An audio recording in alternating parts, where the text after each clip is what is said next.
अर्थात मिथ्यात् गुण स्थान में अशुभोपयोग की मुख्यता है।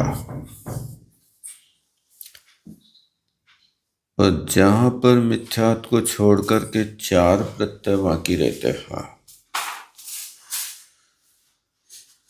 तो अविरति और प्रमाद प्रत्यय की उपस्थिति में शुभ उपयोग हो जाता है। तो अविरति प्रत्यय कहाँ से प्रारंभ होगा? चूंकि मिथ्यात् गुण स्थान में है, लेकिन मिथ्यात् के अभाव हो जाने पर अविरति की मुख्यता चौथे गुण स्थान में मान लेते हैं, इसलिए उसको अविरत सम्यक दृष्टि कहते हैं। तो अविरत सम्यक दृष्टि जीव को शुभोपयोग यहाँ से लेकर के अविरति और प्रमाद प्रत्यय तक शुभोपयोग बना रहता है। फिर कसाय प्रत्यय जहाँ आता है वहाँ से शुद्धोपयोग प्रारंभ हो जाता है। और फिर इसके बाद में जहाँ योग आता है, अविरति प्रमाद कसाय 4 प्रत्यय समाप्त हो जाते हैं, मात्र योग बचता है। उस योग की स्थिति में एक शुद्धोपयोग का फल माना जाता है। ऐसे ही विभाजन गुण स्थानों में कर लेना चाहिए और निर्णय करना चाहिए कि जहाँ पर मिथ्यात्व मौजूद है वहाँ पर अशुभोपयोग हमेशा होता है। मिथ्यात्व के साथ में अविरति प्रत्यय भी अच्छी तरह से काम करता है। विपरीत श्रद्धा है तो 12 प्रकार की अविरति भी उनके साथ हमेशा काम करती रहती है। इसी तरह जहाँ पर अविरति है तो प्रमाद और कसाय तो प्रचुर रूप से कार्य करते ही रहते हैं। ये 5 प्रकार के प्रत्यय को अशुभोपयोग कहा। इनको यदि अपन संक्षेप में बना देवें तो यहाँ मोह और योग 2 प्रत्यय बच जाते हैं। 5 जो विस्तार है ये मोहिनी कर्म की कसभेद को लेकर के ही यहाँ भिन्नता कर दी गई है। मिथ्यात्व तो है ही, और फिर इसके बाद अविरति प्रत्यय जो है अप्रत्याख्यानावरण कषाय के लिए कहा जाता है।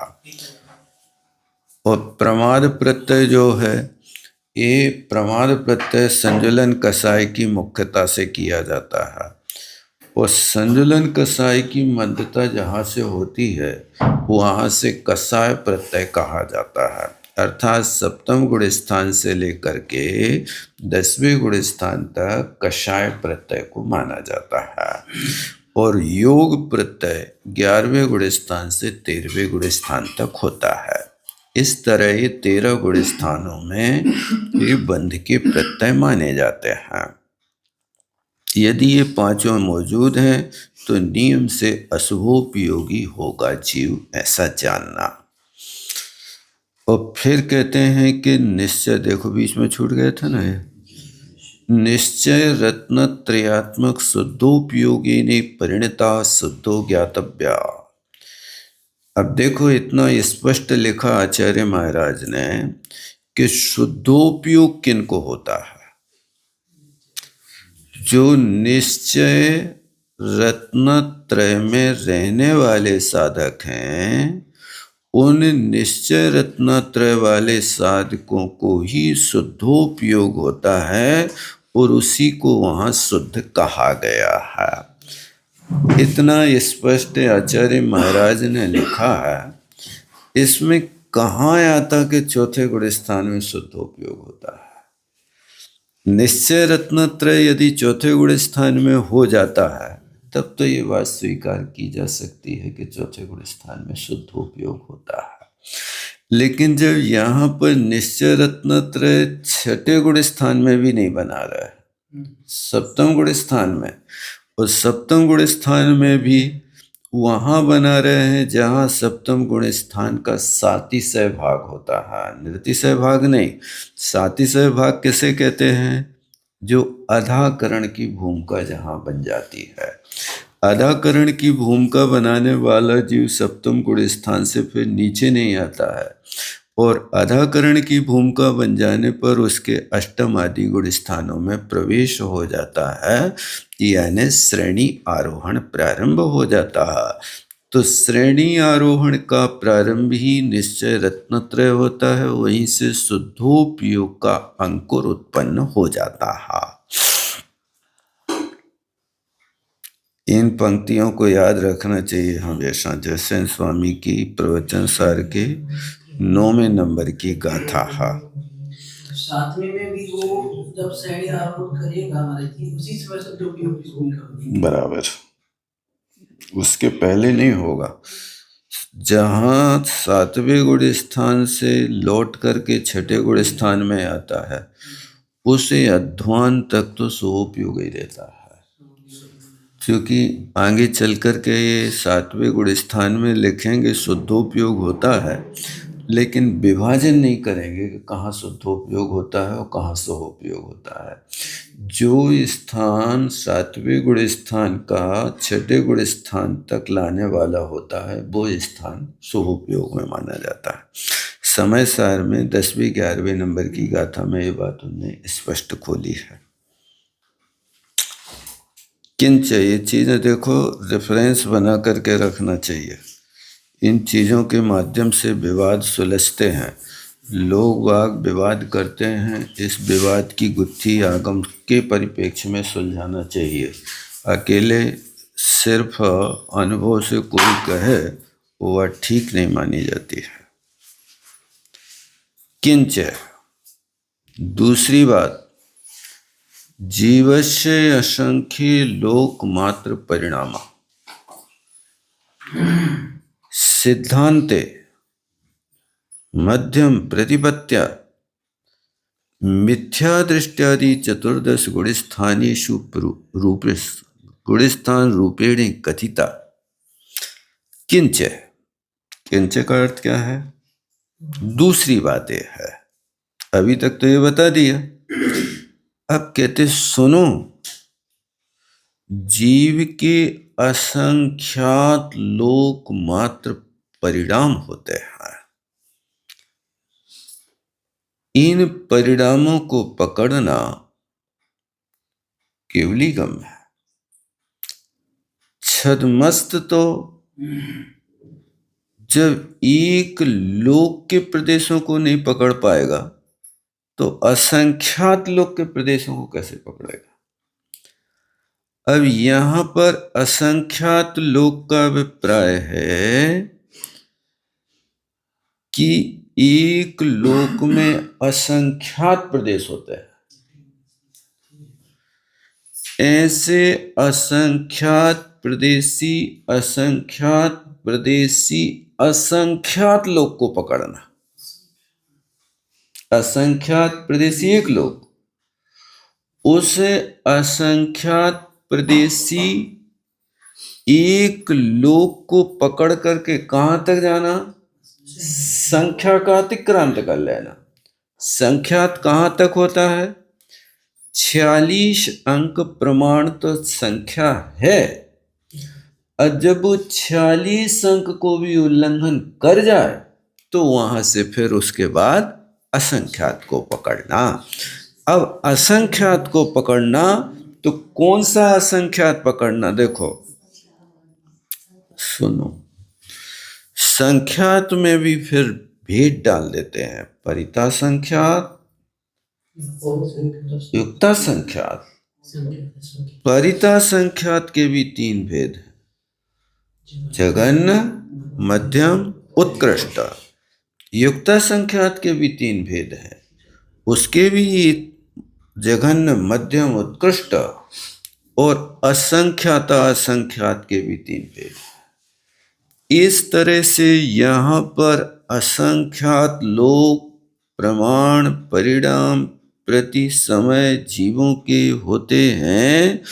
अब वो किसके ज्ञान के गम में है? एक समय का होने वाला परिणाम आत्मा स्वयं नहीं पकड़ पाती है। क्या हमने कर लिया, क्या सोच लिया। और काल जो होता है, एक समय छद्मस्तों की ज्ञान का विषय नहीं है, काल द्रव्य की सबसे छोटी इकाई है। अपन तो इस स्थूल द्रव्य को पकड़ पाते हैं। किसी वस्तु में जो लंबा काल व्यतीत हो जाता है तब उस काल को पकड़ पाते कि अच्छा जी इसमें परिणमन हुआ है। ये यहाँ पर जीव के असंख्यात लोक प्रमाण परिणाम है। अभी असंख्यात लोक प्रमाण परिणाम तीनों उपयोगों में लगाना। यदि अशुभ में हो रहा है तो वो निम्नतर नीचे नीचे जा रहा है। उस शुभ में हो रहा है तो शुभ में भी वो ऊपर से बढ़ता हुआ वृद्धि को लेकर के, जिसको षड्गुणी हानि षड्गुणी वृद्धि कहते हैं, वो ऊपर को लेकर के चल रहा। और जब शुद्धोपयोग में प्रवेश करेगा तो वहां प्रमाद मुक्त जो आत्मा का परिणाम शुद्धोपयोगी का होगा वो शुभोपयोग से भी असंख्यात गुणा विशिष्ट बड़ा हुआ परिणाम होगा। बहुत अच्छा। ऐसे असंख्यात लोक परिणाम सिद्धांते आगम में कहे हैं, हम नहीं कह रहे हैं।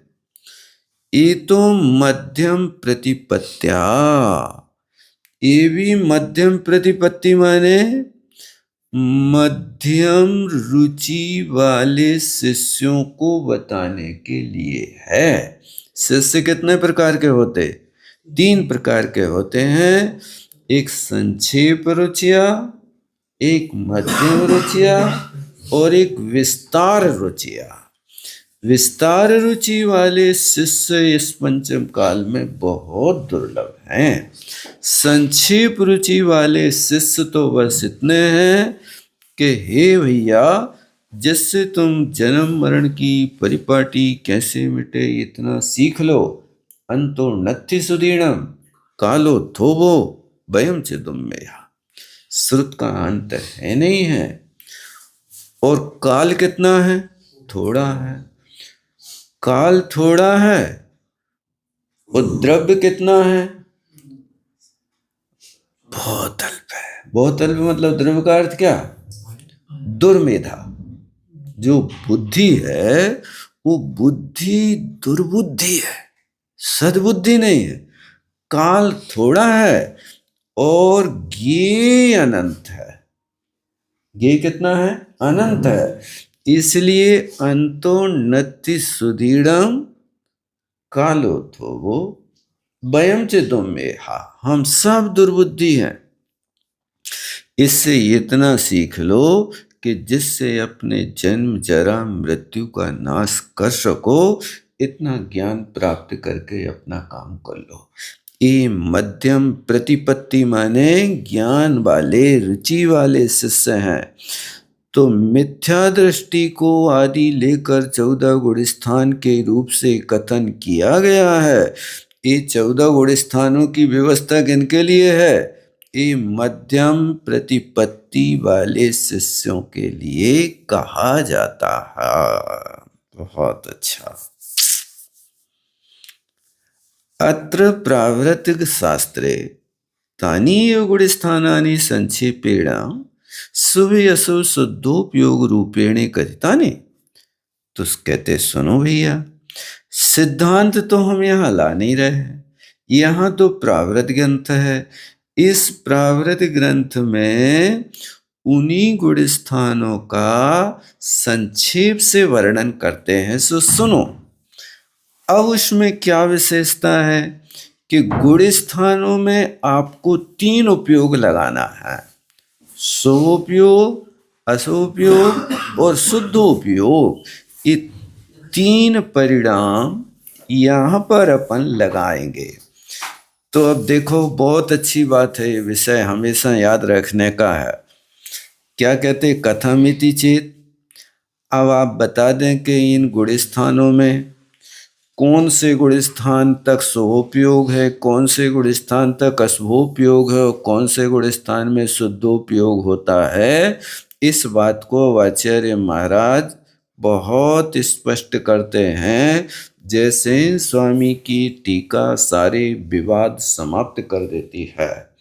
जो आज विषमवाद चलता है और वो विषमवाद, ये सबसे बड़ी समस्या अध्यात्म योगियों के सामने है कि उनका शुभोपयोग और शुद्धोपयोग कहाँ होता है। शुभोपयोग तो उनके यहाँ बंद का ही कारण है, और शुद्धोपयोग वहाँ पर चौथे गुण स्थान से होता है। तो शुद्धोपयोगी जीव को भी बंद का कारण नहीं मानते हैं। लेकिन देखा जाए, यदि उन्हीं से प्रश्न पूछे कि भैया चौथे गुण स्थान में यदि शुद्धोपयोग हो रहा है, तो चौथे गुण स्थान वर्ती जीव को कितनी कर्म प्रकृतियों का बंध होता है, ये आगम के परिप्रेक्ष्य में आप आगम खोल के देख लो।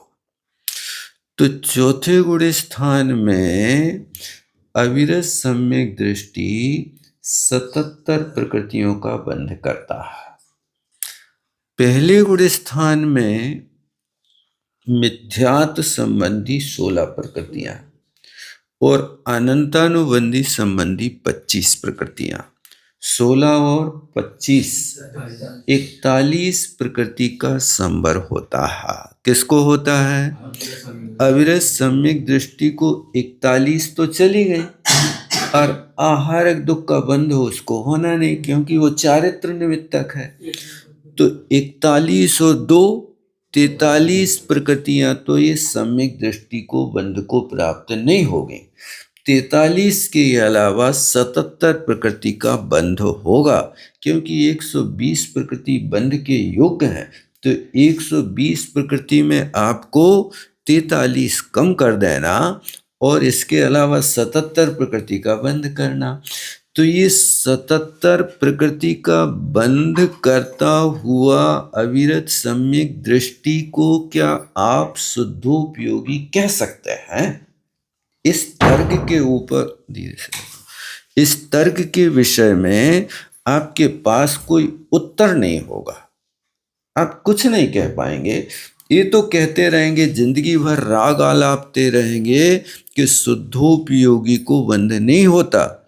उस शुद्धोपयोग चौथे गुण स्थान से होता है, लेकिन सिद्धांत से मिलान किया जाए तो फिर आप सिद्धांत के विषय में चुप्पी साधना पड़ेगी, कुछ भी नहीं बोल पाएंगे। इसलिए अब देखो, इन पंक्तियों को अच्छी तरह से अपनी श्रद्धा बनाना, मात्र उपदेश का विषय नहीं बनाना, दूसरों को समझाने की कोशिश नहीं करना, स्वयं समझने की कोशिश करना, क्योंकि समझाने में संक्लेश हो सकता है। सामने वाले की धारणा क्या है, उस सामने वाले ने धारणा आगम के परिप्रेक्ष्य में बनाई है कि सिर्फ व्याख्यान करने वाले विद्वानों के उपदेश को स्वीकार किया है, और व्याख्यान करने वाले उपदेश यदि आगम के बाहर जाते हैं तो उसके लिए आप प्रमाणिक नहीं कह सकते हो, उसके लिए आगम सम्मत नहीं कह सकते हो। आगम सम्मत तो वही है कि आपने व्याख्यान दिया, सामने वाले ने सुन लिया, उस व्याख्यान में यदि गलती है और आगम खोल करके तुम्हें दिखाया जा रहा है, उस आगम को यदि तुम नकारते हो तो फिर उस समय से मिथ्या दृष्टि हो। ये आगम के वचन हैं। इसी बात को देखो, अच्छे से देख लो। ये प्रश्न किया, कथमिति चेत, ये 3 उपयोग कौन से गुण स्थान में होते हैं, अभी स्पष्ट कर दो। तो जैसे स्वामी लिखते हैं, मिथ्यात्व, सासादन, मिश्र गुण स्थान त्रये तारतम्येने अशुभोपयोगा। कहते हैं मिथ्यात्व गुण स्थान में, सासादन गुण स्थान में और मिश्र माने तीसरे गुण स्थान में तारतम्य लिए, ये 3 गुण स्थानों में अशुभोपयोग होता है। समझ में आया कि नहीं आया? अशुभोपयोग कहाँ तक चलेगा? 3 गुण स्थानों में चलेगा। कहाँ तक? पहला, दूसरा, तीसरा। अब तारतम्य शब्द दिया है। तारतम्य का अर्थ क्या होता है? अब इसको घटते क्रम में लगाएं कि बढ़ते क्रम में लगाएं? कैसे लगाएं? तारतम्य का अर्थ घटाना है कि बढ़ाना है? अब यदि पहले गुण स्थान से दूसरे तीसरे में जाते हैं तो यहां से तो कम कम होता जाएगा, और यदि सम्यक दर्शन को छोड़ करके तीसरे गुण स्थान से नीचे आते हैं तो तीसरे गुण स्थान में अशुभ योग का अंकुर होगा, दूसरे गुण स्थान में वृक्ष होगा और पहले गुण स्थान में फल होगा। ये बढ़ता क्रम यहां से होगा। चूंकि पहले गुण स्थान से कभी दूसरा गुण स्थान होता नहीं है, पहले गुण स्थान से चौथा होगा या तीसरा होगा। यदि अनादि मिथ्या दृष्टि जीव है तो अनादि मिथ्या दृष्टि जीव पहले गुण स्थान से कौन सा गुण स्थान पाएगा? चौथा, तीसरा नहीं होता। अनादि मिथ्या दृष्टि को चौथा गुण स्थान होगा, और शादी मिथ्या दृष्टि यदि क्षयोपम सम्यक दर्शन प्राप्त करता है तो वो क्षयोपम सम्यक दृष्टि तीसरे गुण स्थान में आ सकता है। शादी होना चाहिए। अनादि मिथ्या दृष्टि तो हमेशा उपसम सम्यक दर्शन ही प्राप्त करेगा, और उपसम सम्यक दृष्टि जीव नीचे गिरेगा तो कौन से गुण स्थान में आएगा? दूसरे गुण स्थान में आएगा, और फिर इसके बाद पहले गुण स्थान में। ये तारतम्य लगाना, इसको बहुत अच्छी तरह से समझना। पहले गुण स्थान का अशुभोपयोग।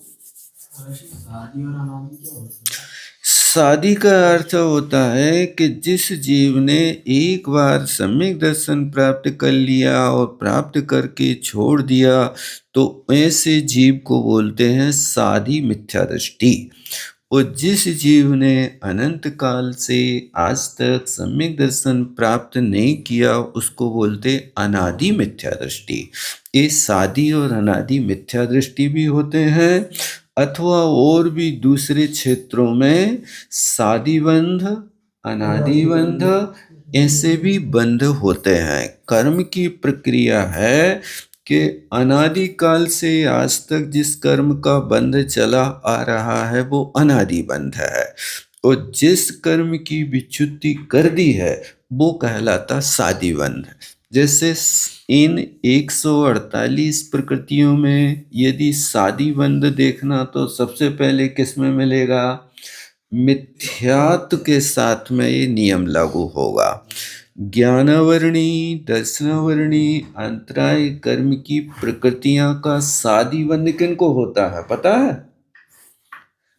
ज्ञानावरणी, दर्शनावरणी और अंतराय का शादी बंध जो उपसम श्रेणी से गिर करके नीचे आता है उस जीव के लिए शादी बंध होता। अन्यथा ज्ञानावरणी प्रकृति पहले गुण स्थान से 10वें गुण स्थान तक अनादि बंध में चल रही है। जिस जीव ने कभी सम्यक दर्शन प्राप्त नहीं किया, थोड़ा आगे खिसक क्या रास्ते में उसको हटा दो ट्रे को वहां से। हाँ, क्या को कर रहे हैं?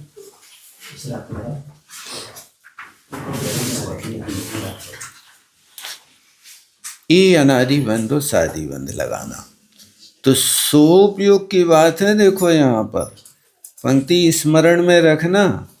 अभी तो नियम क्या बनाया था कि जहां तक पांचों प्रत्यय समुदित होवे उसको कहते हैं अश्वोपयोग। कहाँ कहा था याद है कि नहीं? पीछे पंक्ति में कहा था ना, मिथ्यात्, अविरति, प्रमाद, कषाय, योग, पंच प्रत्यय रूपा अशुभोपयोगे ने अशुभो विज्ञेया। ये तो एक सामान्य कथन हो गया, ठीक है ना। अब दूसरे तीसरे गुण स्थान में मिथ्यात् तो छूट गया। अब जब मिथ्यात् छूट गया तो उस परिस्थिति में अशुभोपयोग नहीं होना चाहिए। तो इतना ध्यान रखना कि दूसरे गुण स्थान में मिथ्यात्व की संगाति अनंतानुबंधी कसाय है, जो अनंतानुबंधी कसाय भी मिथ्यात्व के समान अश्रद्धा कराती है। इसलिए दूसरे गुण स्थान में भी अशुभोपयोग आ गया। तीसरे गुण स्थान की जो प्रकृति है, कौन सी प्रकृति है? सम्यक मिथ्यात्व प्रकृति है। वो सम्यक मिथ्यात्व प्रकृति भी सर्वघाती प्रकृति है। वो सर्वघाती प्रकृति होने के कारण वो भी अशुभोपयोग ही बना रही है। ये यहाँ 3 स्थानों पे अशुभोपयोग रखा, तो ये मिथ्यात्व के ही साथी संगाती हैं, चाहे अनंतानुबंधी हो, चाहे तुम्हारा सम्यक मिथ्यात्व प्रकृति हो, इसलिए यहाँ अशुभोपयोग कहा है। ठीक है ना, समझ में आ गया कि नहीं? और तारतम्य को समझ गए ना कि तारतम्य का अर्थ क्या लगाना है? घटता बढ़ता हुआ क्रम लगा लेना चाहिए। सबसे ज्यादा अशुभोपयोग की तीव्रता कहाँ मिलेगी? पहले गुण स्थान में मिलेगी। तो कौन से जीव को मिलेगी? अनादि मिथ्या दृष्टि में भी कुछ ऐसे जीव होते हैं कि जो अनादि मिथ्या दृष्टि तो है, लेकिन इतनी मंद कसाय, इतना मिथ्यात्व मंद हो जाता है कि भी मुनि बन करके नौमे ग्रेवक चले जाते हैं। और जहाँ पर मिथ्या दृष्टि जीव की मुनि बनने की भावना हो जाए, जहाँ मिथ्या दृष्टि के पास शुक्ल लेशा आ जाए, उस शुक्ल लेशा वाले मिथ्या दृष्टि के अशुभोपयोग होगा तो तारतम्य लिए हुए कम होगा, हीन होगा। और वही अशुभोपयोग जब मिथ्यात्व और अनंतानुबंधी की तीव्रता में 7वें नरक की आयु के बंध का प्रत्यय बन जाए, तो वो 7वें नरक की आयु के बंध के योग वाला परिणाम उसका तीव्र अशुभोपयोग होगा। ये अशुभोपयोग को दोनों तरीके से समझना। यहाँ उसकी कसाई की मंदता का परिणाम नौमे ग्रेवक ले जा रहा है मुनि बना करके, और उसी मिथ्यात्वनुबंधी की तीव्रता उसके लिए 7वें नरक ले जा रही है। ये दोनों परिणाम किसके हैं? अशुभोपयोग के हैं। इनमें शुभोपयोग प्रवेश नहीं कर रहा है। क्यों? मिथ्यात्व मौजूद है।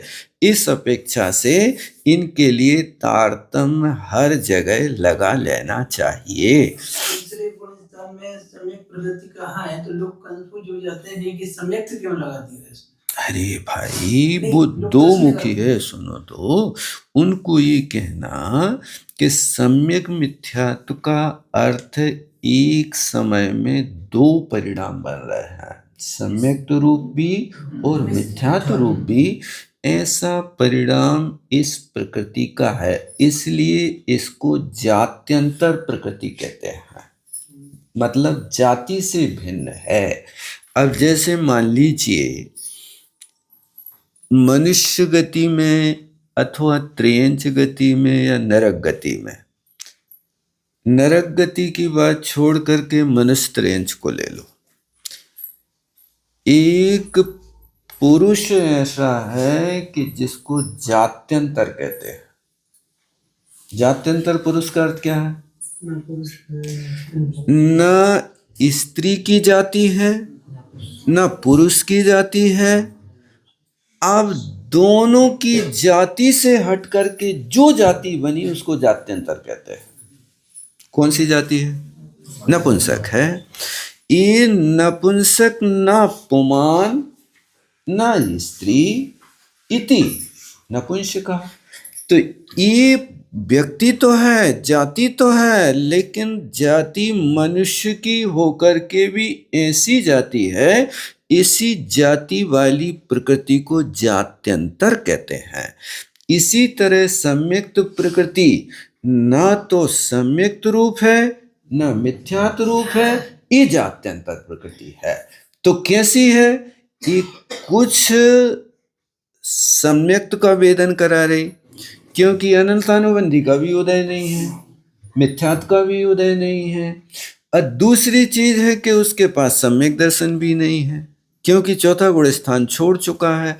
इस परिस्थिति में इसको जात्यंतर प्रकृति कहते हैं। ये सम्यक मिथ्यात्व के उदय में तीसरा गुण स्थान बनता है, लेकिन ये तीसरे गुण स्थान में रह करके ऐसा अनुभव कराता है कि जैसे कोई एक व्यक्ति की एक समय में दो व्यक्ति हैं, एक मित्र है और एक दुश्मन है। तो अब वो एक समय में वेदन किसका कर रहा है, मित्रता का कर रहा है कि दुश्मन का कर रहा है? दोनों एक साथ चल रहे हैं। इसी तरह यहाँ पर समय मिथ्यात्व प्रकृति में लगा लेना चाहिए। इसको सर्वघाती क्यों बोला?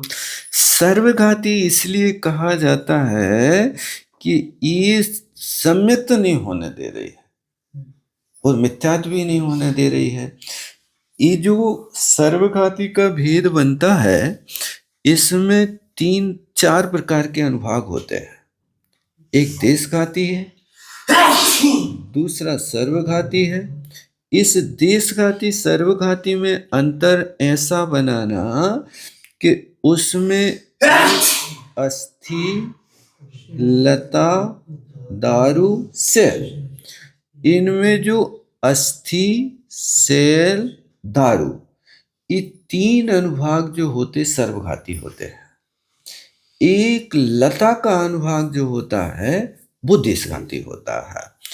तो इस सम्यक मिथ्यात्व प्रकृति की प्रकृति है कि इसमें दारू का बहुभाग है और देशघाती का एक अंश होता है। जो देशघाती का जितना अंश होता ना इसका, वो सारा का सारा सम्यक प्रकृति में चला जाता, इसके पास नहीं रहता।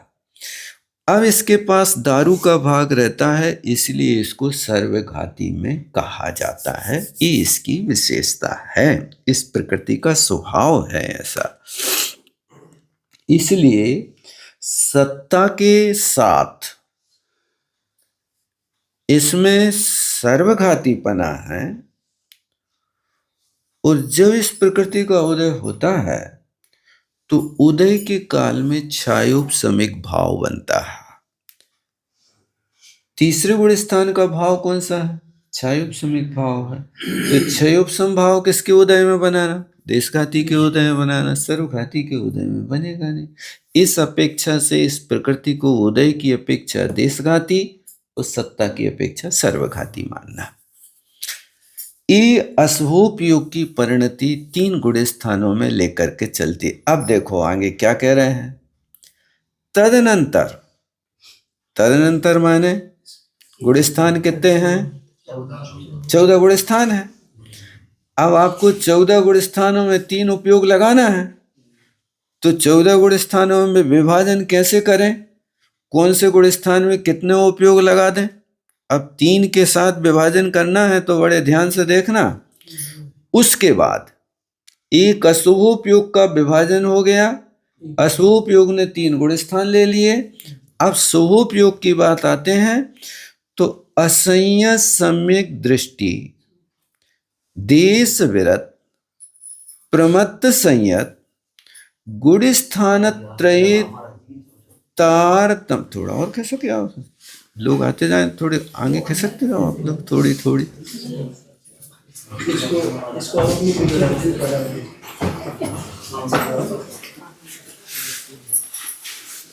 सुमेरु पर्वत पर एक प्रदेश चलने पर 11 प्रदेशों की हानि हो जाती है। ऐसे आप लोग एक एक व्यक्ति बढ़े तो एक एक व्यक्ति के लिए एक एक प्रदेश बढ़ो तो 11 प्रदेश की वहाँ पर वृद्धि हो जाएगी या हानि हो जाएगी, एक आदमी बन जाएगा।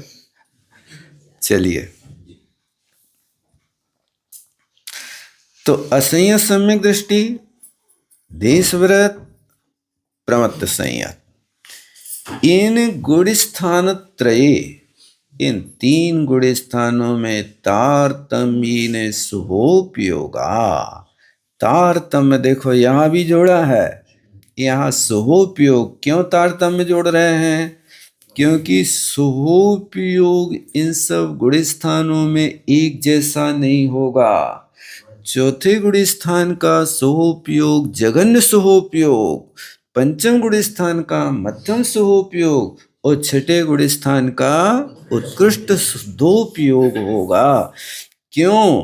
क्योंकि चौथे गुण स्थान में सम्यक दर्शन तो है लेकिन व्रत का अंश नहीं है, इंद्रिय विजय नहीं है, चारित्र का कोई अंश चौथे गुण स्थान में नहीं है।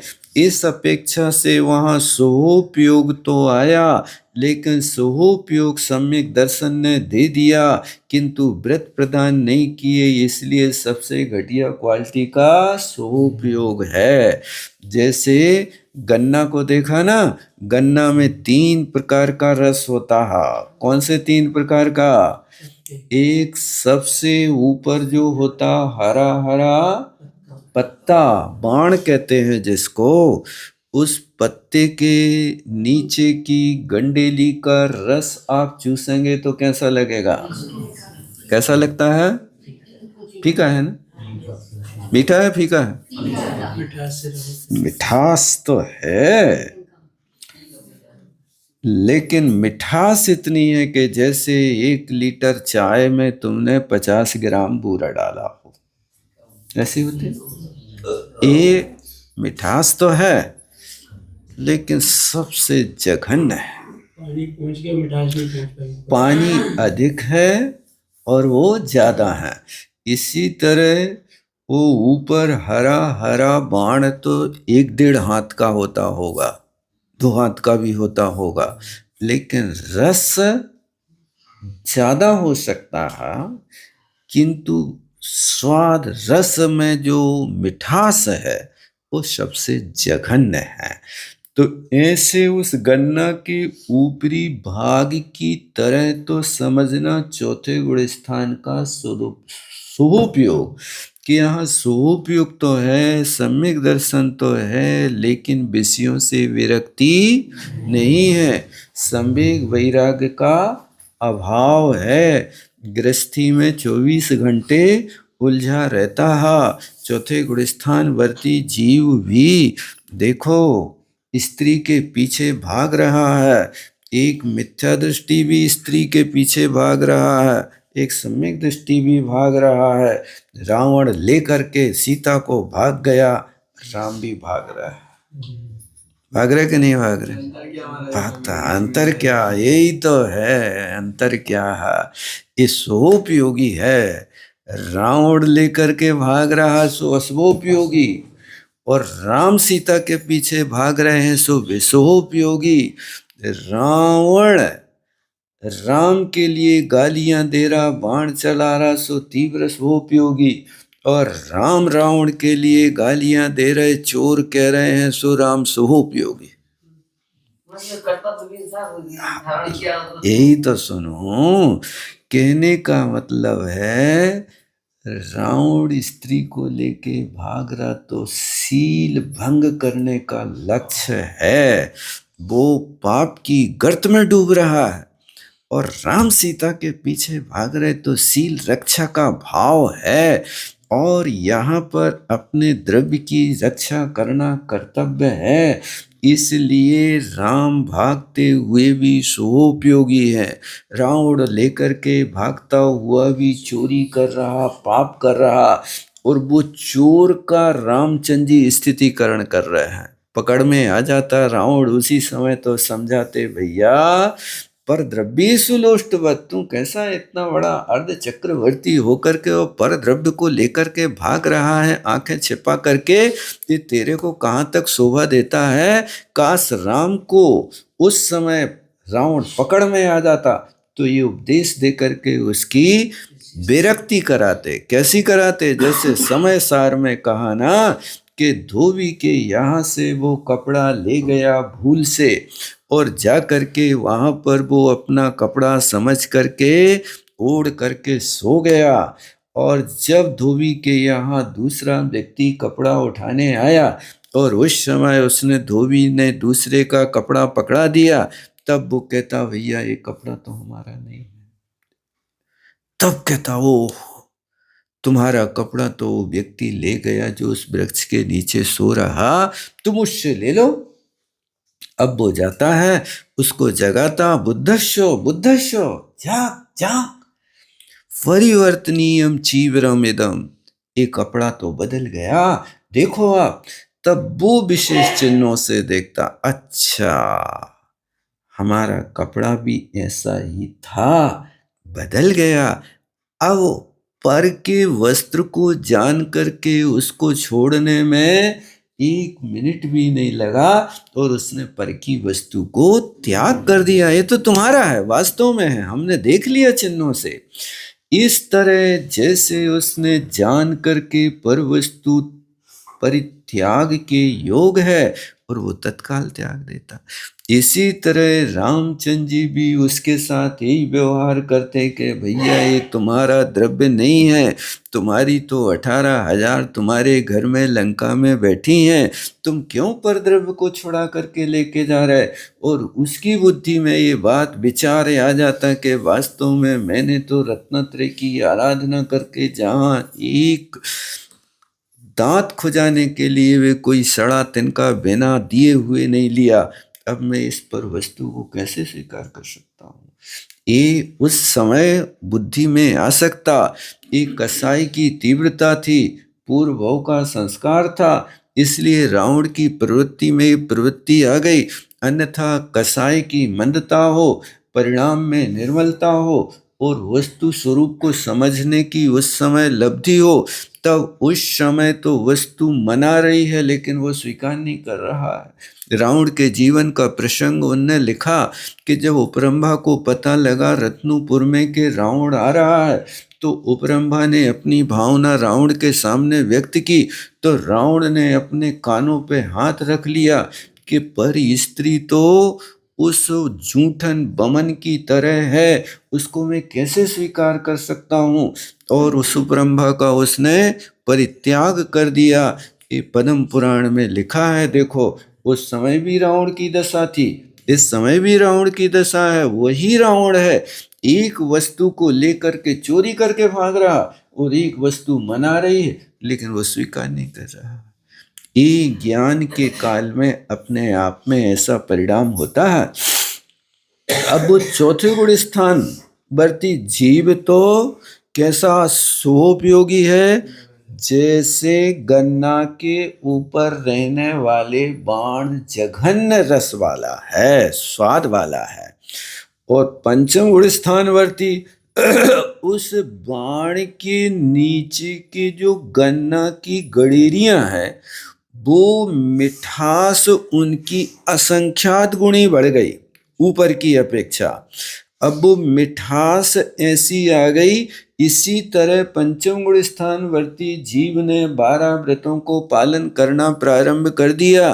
पंचम गुण स्थान में सम्यक दृष्टि यदि तुम हो तो ज्यादा मेहनत नहीं करना, 12 व्रतों को पालन करना है। और व्रतों का पालन मन से होता है। यदि आप मन से दृढ़ हैं तो व्रत बहुत अच्छे से पढ़ सकते हैं। व्रत किसे कहते हैं? शरीर की क्रिया को नहीं कहा, संकल्पात कृत कार्य। आपने संकल्प पूर्वक कृत कार्य तन्मोदना से संकल्प कर लिया, त्रस्त जीवों का विघात नहीं करूंगा, यही का नाम तो अणुव्रति है। क्या है व्रत? संकल्पात, मन से संकल्प करो, त्रस विघाता, त्रस जीवों का मन वचन का ऐसे घात नहीं करूंगा, इतना नियम ले लिया, अहिंसाणुव्रति बन गए। आप क्या समझ रहे हो? आप बस ये व्रति बना, पंचम गुण स्थान बना और उसके लब्धि स्थान बने, गुण श्रेणी निर्जरा चालू हो गई। तो जैसे ये शुभोपयोग में असंख्यात गुणी वृद्धि हो गई, इसी तरह वहां गन्ना में बाण के नीचे आते आते असंख्यात गुणी वृद्धि। अब देखो, जो गन्ने का भाग जमीन से टच किए है, जड़ के ऊपर के 1-2 गडेरी काट के देखो तो उसमें मिठास सबसे ज्यादा है, अनुभाग सबसे ज्यादा पड़ गया। क्यों? जमीन से जुड़ा हुआ।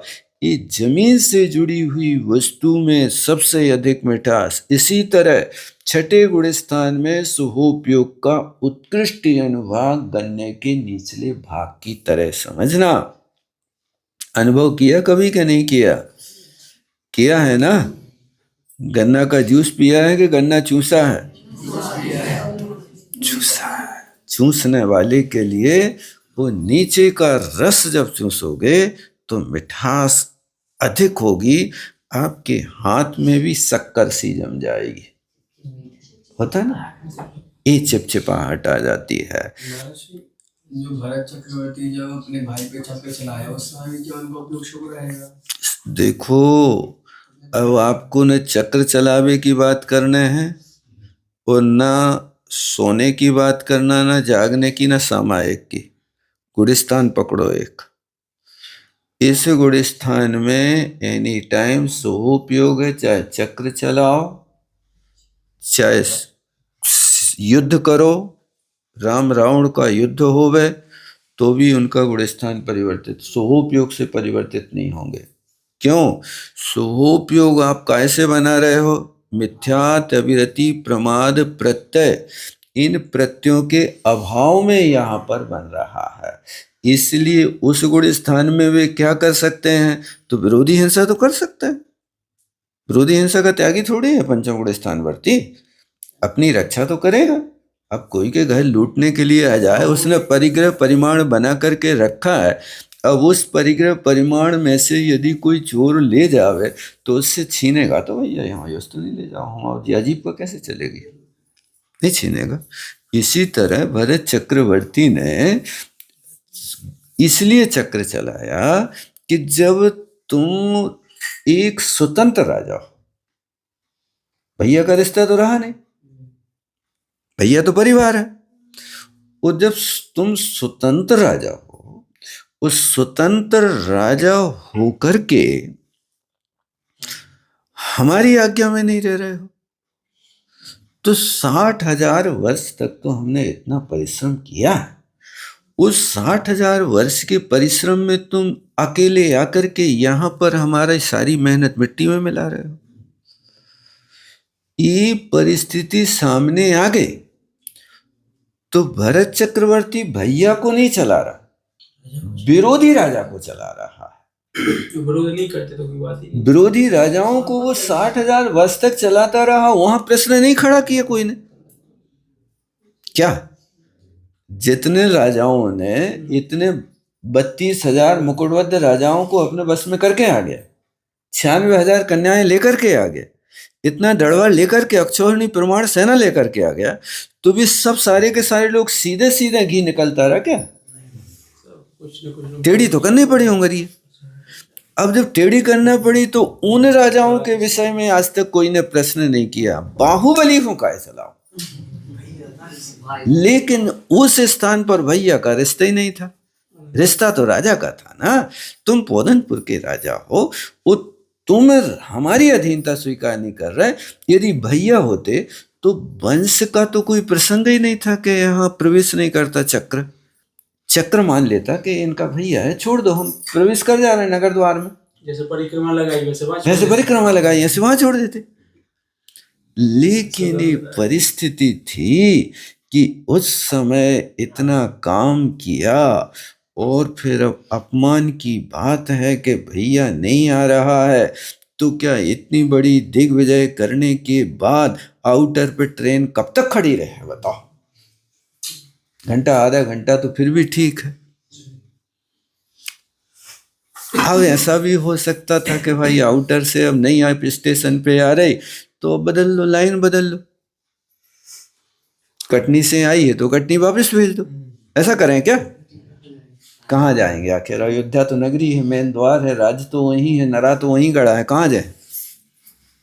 जहां से नर से नारायण बने हैं तो काम तो वहीं करना है, अयोध्या के राजा है। इसलिए आप अकेले बाहुबली को पूछा तो कितने मलिक्षों पे ये चला के आए हुए हैं, कोई ने नहीं पूछी, आज तक नहीं पूछी।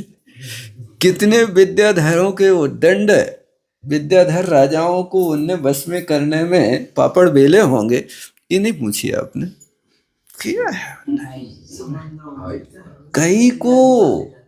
उनमें अकेले बाहुबली को छोड़ करके देवों के लाने भी बाण फेंके हैं भैया, इनने तो हर जगह जाकर के काम किया है। लेकिन सवाल यह है कि भैया को कैसे चला दिया संबंधों की बात आ गई, हैं? संबंध की बात आ गई। लोगों को भैया दिख रहे हैं ना, राजा नहीं दिख रहा। तो राजा की दृष्टि से देखने लगो तो प्रश्न खड़ा नहीं होगा। राजा के लिए तो जीतने ही गया था, लक्ष्य लेकर के गया था, उसमें क्या।